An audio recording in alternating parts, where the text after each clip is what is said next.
এতেকাফের শাব্দিক অর্থ হলো উকুফ, অবস্থান করা, কোনো জায়গায় কোনো মানুষ নিজেকে আবদ্ধ করা, এটা নাম এতেকাফ। রমাদানুল কারীমের শেষ দশকে আল্লাহর সন্তুষ্টির জন্য পুরুষগণ মসজিদে এবং নারীগণ তার গৃহের কোনো এক জায়গায়, তার কোনো একটি কক্ষে 10 দিন এতেকাফ করা, এটা হলো সুন্নতে মুআক্কাদা। এতেকাফকারী কোরআন তেলাওয়াত করতে পারবেন, ব্যক্তিগত জরুরি কাজে মোবাইল ব্যবহার করতে পারবেন, কিন্তু ফেসবুক এবং ইউটিউব ব্যবহার করার অনুমতি এতেকাফকারীদের নেই। আসসালামু আলাইকুম ওয়া রাহমাতুল্লাহি ওয়া বারাকাতুহু। আলহামদুলিল্লাহি রাব্বিল আলামিন ওয়াসসালাতু ওয়াসসালামু আলা রাসূলিল আমিন ওয়া আলা আলিহি ওয়া আসহাবিহি আজমাইন ওয়া মান তাবিআহুম বিইহসানিন ওয়া ঈমানিন ইলা ইয়াউমিদ্দিন। প্রিয় দর্শক, আমন্ত্রণ সবাইকে বিআরএস টাইমস নিবেদিত যে পথে আলো অনুষ্ঠান জুড়ে আপনাদের দ্বীনি নানা বিষয় নিয়ে আপনাদের প্রশ্নের উত্তর প্রদান করব, আপনাদের দ্বীনি ভাই মাওলানা গাজী সানাউল্লাহ রহমানী। প্রিয় দর্শক, এই অনুষ্ঠানে আপনাদের অনেক প্রশ্ন থাকে, এই প্রশ্নগুলোর কুরআন সুন্নাহ ভিত্তিক উত্তর প্রদান করার চেষ্টা করি আমরা। আজকেও আপনাদের বেশ কিছু প্রশ্ন আমাদের হাতে এসেছে। প্রথম প্রশ্নটি হলো, এতেকাফ কাকে বলে? নারীরা এতেকাফ করতে পারবে কিনা? ধন্যবাদ জানাচ্ছি যে ভাই প্রশ্নটি করেছেন। প্রথম বিষয় হলো, এতেকাফের শাব্দিক অর্থ হলো উকুফ, অবস্থান করা, কোনো জায়গায় কোনো মানুষ নিজেকে আবদ্ধ করা, এটা নাম এতেকাফ। পারিভাষিক ভাষায় বলা হয় আল্লাহর সন্তুষ্টির লক্ষ্যে পুরুষগণ মসজিদে, নারীগণ নিজ গৃহের কোনো এক কোণায় অথবা নিজের কোনো একটি কক্ষে নির্ধারিত দিন পর্যন্ত অবস্থান করা, এটা হলো শরীয়তের পরিভাষায় এতেকাফ। আসুন এতেকাফের বিধানটা জেনে নিই। এতেকাফ মূলত 3 প্রকার। এক প্রকার হলো সুন্নত, দ্বিতীয় প্রকার নফল এবং তৃতীয় প্রকার হলো মান্যতের এতেকাফ। সুন্নত এতেকাফ রমাদানুল কারীমের সাথে সম্পৃক্ত। রমাদানুল কারীমের শেষ দশকে আল্লাহর সন্তুষ্টির জন্য পুরুষগণ মসজিদে এবং নারীগণ তার গৃহের কোনো এক জায়গায়, তার কোনো একটি কক্ষে 10 দিন এতেকাফ করা, এটা হলো সুন্নতে মুআক্কাদা। পুরুষদের জন্য, মহল্লাবাসীর জন্য এই সুন্নত এতেকাফটার ব্যাখ্যা হলো সুন্নতে মুআক্কাদায় আল ওয়াজিবা অথবা আল কিফায়া।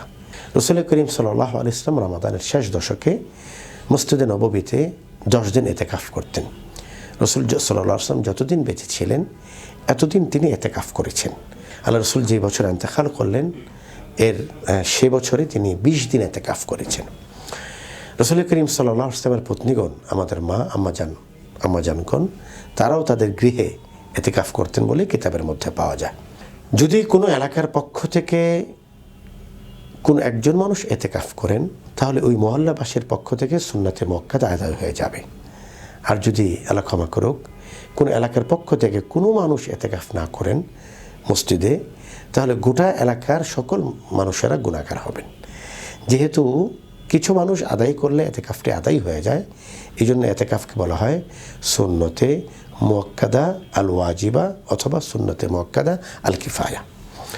সুন্নতে মুআক্কাদা এতেকাফের বিধান হলো 20 তারিখ সন্ধ্যায় ইফতারের আগে, আসরের পরে, মাগরিবের আজানের আগে এতেকাফ যারা করতে চান তারা মসজিদে চলে আসবেন। সেদিন থেকে নিয়ে ঈদের চাঁদ ওঠা পর্যন্ত তারা আল্লাহর ঘর মসজিদে অবস্থান করবেন। মসজিদে অবস্থান করবেন, প্রয়োজনীয় কাজ ছাড়া তারা মসজিদ থেকে বের হবেন না। দুনিয়াবি কাজের সাথে ব্যস্ত হবেন না, কেবলই মাত্র পরকালীন কাজের সাথে তারা যুক্ত থাকবেন। এটা হলো সুন্নতে মুআক্কাদার এতেকাফ যারা পালন করবেন তাদের জন্য বিধান। একই এতেকাফ করতে পারেন নারীরা। ঘরের একটা রুমকে, একটা কক্ষকে তারা তাদের জন্য এতেকাফ কক্ষ হিসেবে বেছে নিতে পারেন। আর কারো যদি একাধিক কক্ষ বিশিষ্ট ঘর না থাকে, একটি ঘর, 2টি ঘরের মধ্যে তাদের থাকতে হয়, তাহলে ঘরের কোনো একটি কোণকে তিনি এতেকাফের সীমানা নির্ধারণ করে দেবেন, সেখানে তিনি থাকবেন। সেই জায়গা থেকে প্রয়োজন ব্যতীত তিনি যাবেন না এবং ওই জায়গাটিতে তিনি আল্লাহর সন্তুষ্টির জন্য ইবাদতে মশগুল থাকবেন, ইবাদতে ব্যস্ত থাকবেন।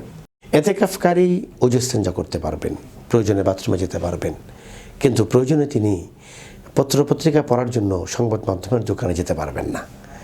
এতেকাফকারী কোরআন তেলাওয়াত করতে পারবেন, ব্যক্তিগত জরুরি কাজে মোবাইল ব্যবহার করতে পারবেন, কিন্তু ফেসবুক এবং ইউটিউব ব্যবহার করার অনুমতি এতেকাফকারীদের নেই। কারণ ফেসবুক এবং ইউটিউব ইবাদতের অংশ নয়। ফোনে কথা বলাটা পরিবারের খোঁজখবর নয়, এটা ইবাদতের অংশ। জরুরি প্রয়োজনে কথা বলতে পারবেন। সামগ্রিক ব্যবসায়িক কাজ মসজিদে বসে করা, মসজিদে বসে দুনিয়াবি কথা বলা, কাজ করা, এটা এমনিতেই নিষিদ্ধ। এতেকাফ অবস্থায় এটা তো আরও নিষিদ্ধ। এই জন্য এতেকাফকারী ব্যক্তি তার মসজিদে অবস্থানকালীন সময়টা, পুরো সময়টুকু আখিরাতের জন্য ব্যয় করবেন। 2 নম্বর এতেকাফ হলো নফল এতেকাফ। যারা সুন্নতে মুআক্কাদার 10 দিন ব্যাপী এতেকাফ করতে পারছেন না, তারা যে কোনো সময় মসজিদে আসলে মসজিদে তার অবস্থানকালীন সময়টাকে তিনি এতেকাফের নিয়ত করে নেবেন। এটা বাধ্যবাধকতা নেই, যতটুকু সময় থাকেন এতটুকু এতেকাফ। কেউ কেবলমাত্র শুধু রাত্রেবেলা এতেকাফ করতে পারেন, কেউ কেবলমাত্র শুধু দিনের বেলা এতেকাফ করতে পারেন, কেউ শুধুমাত্র 1 দিন অথবা 2 দিন এতেকাফ করতে পারেন। নফল এতেকাফকারী ব্যক্তি 1 রাতের জন্য মসজিদে আসতে পারেন, 1 দিনের জন্য মসজিদে আসতে পারেন, 1 ঘন্টার জন্য মসজিদে আসতে পারেন। স্বাভাবিকভাবে আমরা যারা সুন্নত এতেকাফ করতে পারছি না অথবা 1 রাত 1 দিন থাকতে পারছি না, তাদের জন্য ইসলাম এত সহজ করেছে। আপনি যখন সালাত আদায় করতে আসবেন, এটা তারাবির সালাত হতে পারে, এটা যে কোনো সালাত হতে পারে, মসজিদে যখন আসবেন নিয়ত করবেন, আমি মসজিদে প্রবেশ করা থেকে মসজিদে বের হওয়া পর্যন্ত, হে আল্লাহ, এই সময়টুকু আমি এতেকাফের নিয়ত করলাম। এত হবে কি, যে সময়টা আপনি আছেন এটা এতেকাফের নিয়ত হয়ে গেল, ইনশাআল্লাহ তাআলা এর সওয়াব আল্লাহ তাআলা দান করবেন। 3 নম্বর এতেকাফ হলো মান্নতের এতেকাফ। কোনো ব্যক্তি এতেকাফ নিয়ত করলেন, আমার যদি সন্তান হয় আমি আল্লাহর ঘরে মসজিদে হারামে এতেকাফ করব, এটা ওয়াজিব। এই এতেকাফ তাকে মসজিদে হারামে করতে হবে। কেউ মান্নত করলেন, আল্লাহ যদি আমাকে একটি মেয়ে সন্তান দেন আমি মসজিদে নববীতে এতেকাফ করব, এটা মান্নতের এতেকাফ।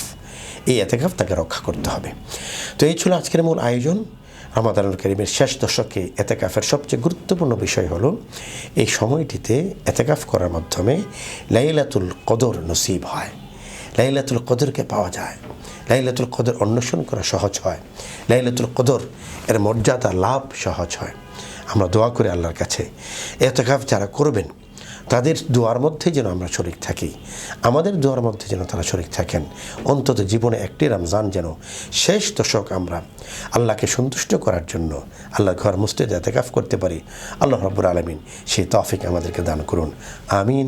ওয়া আখিরু দাওয়ানা আলহামদুলিল্লাহি রাব্বিল আলামিন। ইনশাআল্লাহ তাআলা বিআরএস টাইমস নিবেদিত যে পথে আলো অনুষ্ঠান নিয়ে আগামী পর্বে আবার আপনাদের সাথে দেখা হবে। রব্বে কারীম সেই পর্যন্ত ভালো রাখুন, সুস্থ, সুন্দর এবং নিরাপদ রাখুন। আসসালামু আলাইকুম ওয়া রাহমাতুল্লাহি ওয়া বারাকাতুহু।